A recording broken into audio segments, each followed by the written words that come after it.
खेदजनक आहे की अशा प्रकारे धर्माचा वापर करून शरद पवारांचा पक्ष, उद्धव ठाकरेंचा पक्ष आणि काँग्रेस हे या ठिकाणी वोट जिहाद करतायत। सज्जाद नोमानी उलेमा काउन्सिलचे प्रमुख यांनी 17 मागण्या या 3 पक्षांना दिल्या होत्या। या मागण्या देखील इतक्या भयानक आहेत। 10% आरक्षण मुस्लिमांना द्या।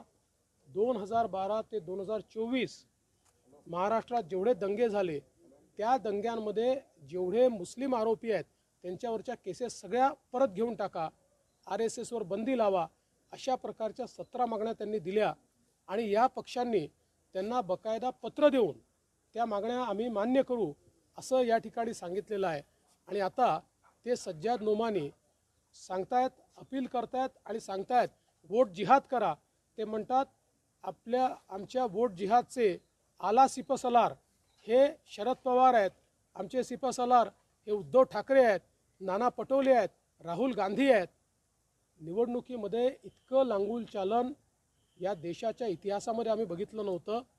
एक प्रकारे केवळ पोलरायझेशन करण्याकरता, अल्पसंख्याक मतं मिळवण्याकरता अशा प्रकारे जर या ठिकाणी हा विरोधी पक्ष महाविकास आघाडी काम करत असेल तर त्याच्या विरुद्ध आपल्याला निश्चितपणे सगळ्यांना एक व्हावंच लागेल।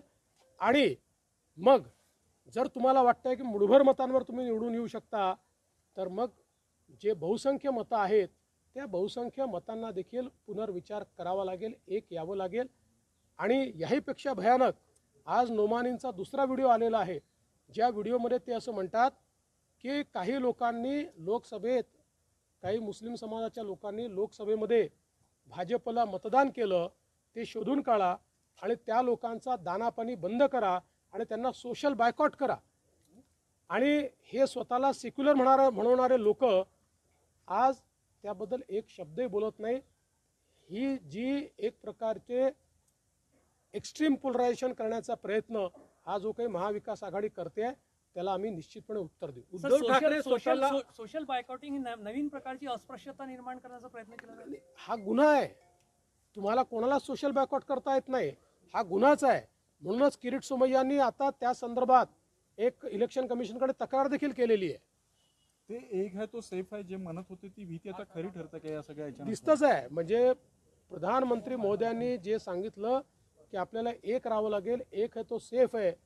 आज काँग्रेस जाती जातीमध्ये विभाजित करण्याचा प्रयत्न करते आणि दुसरीकडे महाविकास आघाडी आणि काँग्रेस मिळून आपल्या सगळ्या जे काही मुस्लिम समाज आहे त्या मुस्लिम समाजामध्ये एक्स्ट्रीम पोलरायझेशन करण्याचा प्रयत्न करून ही निवडणूक ते जिंकू इच्छितात।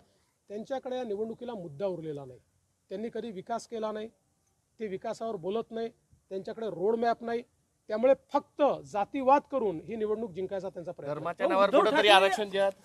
थँक्यू।